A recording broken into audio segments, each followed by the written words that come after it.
traumatic life experience every time you step in there, and you really gotta take some time to heal. What up, everyone? Shakiel Mahjouri here for CBS Sports, and you know who this is. He is the UFC's #3 ranked lightweight contender, fighting Dustin Poirier in the main event of UFC 291 on Saturday, delivering the kind of violence that not even Rambo or RoboCop can match. Justin, the highlight Gaethje. How's it going, my man? I'm super consistent. I guarantee that. Yes, sir. Yes, sir. Now, yeah, I mean, literally like 1 for 1 on average with these bonuses. Uh, Listen, I want to start here. I want to play you a little video because the last interview we did together sort of preceded an iconic moment, a historic day in UFC history. What are the chances on a scale of 1 to 10 that we're going to see that first Justin Gaethje takedown in the UFC on Saturday? I'm gonna say a 6. Is that significantly higher than you would have said in like past fights? Probably. We did it, man. We did. Yeah, you set it in motion. Yes, sir. I'm sure everyone's asking, but it took 2 double-digit fights. We did it. Is it safe to say that you're gonna whip out like a flying armbar or a flying triangle in this next fight? I would say chances are 1 out of 10. How did it? Did it? I mean, I know you've opened up to the idea of it. It's not like you said in several interviews, like I'm not opposed to shooting the takedown. It just has to make sense. Did it sort of cross your mind when you hit it that like, yo, we finally crossed this threshold? No, no. Honestly, I wanted to seal the deal on that round and make sure that there was no doubt in the judges' minds, and that's all there was to it. Love it. This is for the BMF title. We're seeing it come back after the Jorge Nate fight. I'd like to do a little exercise with you here. So, let's assume that the BMF title becomes a regularly defended thing across multiple weight classes. I would like from you just a couple of dream fights that you'd be interested in having. The only condition is that you'd need to be able to move up to their weight, or they could move up or down to your weight. It doesn't matter what division otherwise. Mm. I would say Max Holloway. Yes. Yeah. Yeah, I don't even know if I could think. I mean, Charles Oliveira. Of course. He's pretty consistent. I wouldn't say Makhachev necessarily goes in there. I mean, he wins, but I don't think he's the type of fighter that we're looking at when we talk about the BMF belt. Agreed. Nate Diaz. Yes. Jorge Masvidal would have to go up, but they're gone, so that's not going to happen. Would you welcome Yair Rodriguez if he wanted to move up? Yeah, I think so. Yeah, yeah, he's crazy athletic, that kid. There's a ton of good ones. We could do this all day. Now, we haven't seen a ton of Justin Gaethje rematches, if I'm not mistaken, aside from the Palomino fights in WSOF. This is the only Yep. one. In what ways do you think, 5 years later, that the fight with Poirier is like most similar, and in what ways do you think it might play out differently compared to the last one? Um, I can't find a lot of similarities. I would say I think we've both grown so much from that day. We've both been in some huge fights. We've obviously lost to the same two guys, but I think with age comes wisdom, and I've been able to really grow in that aspect of the sport. Being more technical and understanding that I have to fight a perfect fight, not necessarily going in there and just trying to match. Just be tenacious and try to use my tenacity as the main factor. Really need to just be more focused, stay within myself, and be, more patient. I always create damage, no matter what, no matter if I'm trying or not. Somehow their face is just always mangled at the end of the fight. So I just need to wait for those opportunities and land those shots. Yes, sir. Yes, sir. It's what I think the fans have come to expect. The last time we talked, you kind of walked me through your inner monologue, that dark place that a fighter goes through. I'm curious, with the circumstances of this fight being a little unique, it's your first chance to avenge a loss. It's a rare rematch for you.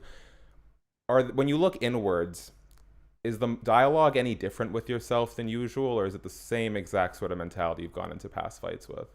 No, I think it's just a constant battle to believe in yourself as much as the people that love you believe in yourself. I mean, that is the main factor that needs to happen. You need to believe in yourself, and you need to trust in the preparation, trust in the process. But ultimately, you fall back on he's a man, I'm a man, and why do I deserve something more than somebody else? and you just have to believe that you've for some reason that you deserve it, and that's a constant battle that every single one of us goes through every time. Totally.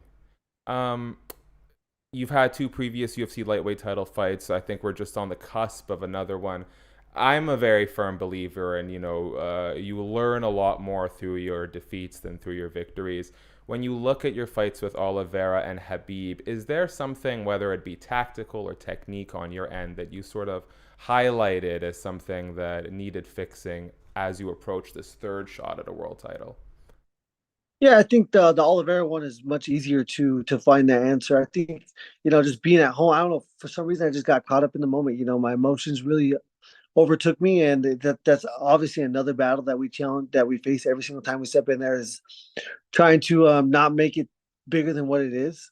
It's 25 minutes in time, and you got to be perfect for 25 minutes. Nothing outside of that cage is a factor, and so you just have to understand that and not anything come into play. Not the fact that your family's there, your family's not there, the fact that you're at home, the fact that you're not at home, the fact that your teammate just lost or didn't just lose. None of that should matter. And I got caught up in the moment. Okay. I always put out a Q&A, try and get some fan engagement in these. And one thing a lot of people were wondering, they kind of wanted to pick your brain a little. Who do you think, yourself included, in the lightweight division, you can include Volkanovski in the mix if you'd like, do you think gives Islam the biggest challenge? You can name a few, one, whatever. Yeah, I mean, if we're going off of what we know, then it's going to be Volkanovski because he already fought him, and it was a really close fight. I've never fought him. Poirier's never fought him. Um, I guess if you want to say someone, it could be the 125-pound champion. The who knocked him out? Who knocked out Makhachev. Adriano Martins way back in the day? Yeah. Not Alejandro Pantoja. That was a Yeah. Brendan Schaub flub there. Yeah. Yeah. I was gonna make fun of him, but I made fun of I him. think the internet does enough of that I without made your fun. help, Justin. Yeah, they probably won't know. They probably won't be able to or recall that. So yeah, I think Volkanovski's the obvious answer for now. But I can't wait to get in there. I think I know for a fact he's not Khabib, and I want to go in there and prove that. I'm sure you've been asked this all day as you've fielded media, but it doesn't seem like Makhachev has like a decisive challenger. I know it appears at least they want to keep him on that Abu Dhabi card. I'm sure if you could, you would love that turnaround. I'm curious if the fight plays out with Dustin like it did the first time. Could you make that kind of turnaround, or would the rehab be Yeah, I would longer? say there'd be a 0% chance. I mean, I gotta, nobody, the UFC isn't going to protect you, as it just is the name of the game. You got to take time in between these fights, Yes. not just the fights, but the training camp that we just went through. I just been through 12 weeks of training, extremely hard, 6 days a week, and your body gets broken down. And, it's something that you really got to focus on is understanding that you gotta go through a healing process every single time you step in there. The physical aspect, but I would say even the mental aspect is a traumatic life experience every time you step in there, and you really gotta take some time to heal every time you do that. I think you mentioned that prior to the Fiziev fight because of the layoff you took, and it's a commendable approach. I love that you're getting the most out of what you're doing. As we begin to wrap up here, I am curious. This is a ceremonial title. Would you have any interest in like making this a regular thing, the BMF belt, or is it UFC title bust at this point? I mean, I think it's UFC title or bust, but if let's see, he's number two, I'm number three. If Volkanovski fights um Makhachev. him in October, then I'd be a fool to want to fight any other fight. I can't really see a scenario where I want to fight and defend this belt before I get my chance at the world title. Fair enough. As on the final end of this, I'd like to run you through some rapid fire. Take your mind off the fight a little bit, if that's okay. All right. All right. You can bring three fighters with you into a zombie apocalypse. Who's going to help you survive the longest? I'm gonna go with John Jones. I'm probably gonna pick all heavyweights. Probably John Jones, Francis Ngannou, and Curtis Blades. The most important lesson Jan Blachowicz ever taught me is just make sure you can run faster than at least one of those guys in case someone's Yeah, going to I be zombie definitely. proof. Shit, I don't know. They're athletes, man. I think I can run farther than them. Well, on that note, have you yet beaten your Red Rocks running record of 14 minutes 34 seconds? No, because my coach has been absolutely burning my legs out every single week, and I just can't get up there with fresh legs. Justin has no shortage of fun fights to watch, but you as a consumer, what I would like from you is the three F's: your favorite fight, your favorite fighter, as well as your favorite finish. Only condition is you can't be involved in any of them. Ooh. You know, one that was super traumatizing and absolutely fantastic was when Gabriel Gonzaga knocked out Mirko Mirko Krokop with that, Krokop. that high kick. I don't think I'll ever forget that. Favorite fighter? I don't know. I would say maybe GSP just because he's such a legend. And then Okay, what was the maybe third one? a finish that comes to mind, but I guess Gonzaga. Yeah, that May- was that one. Favorite Oh yeah, fighter, a fight, just overall fight. favorite fight ever. Hmm. I mean, Brandon Moreno's pretty much any of his, but Every single. maybe his third fight with Figueredo. yeah. Yeah. Okay, good. And these are good answers. You got to, I feel like there's always such a turnover of new MMA fans. It's a good chance to drop some knowledge on Yeah, I them. mean it's so hard not to think about it in different eras. I always got to break it down into different eras. When we talk about best ever or anything like that.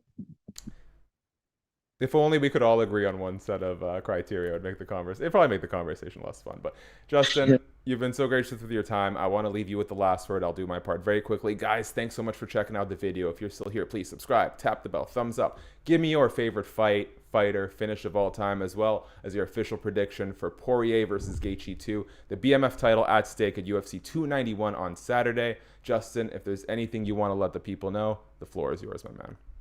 Yeah, like I every time I step in there, it's best live show on earth going down in Salt Lake City, July 29th.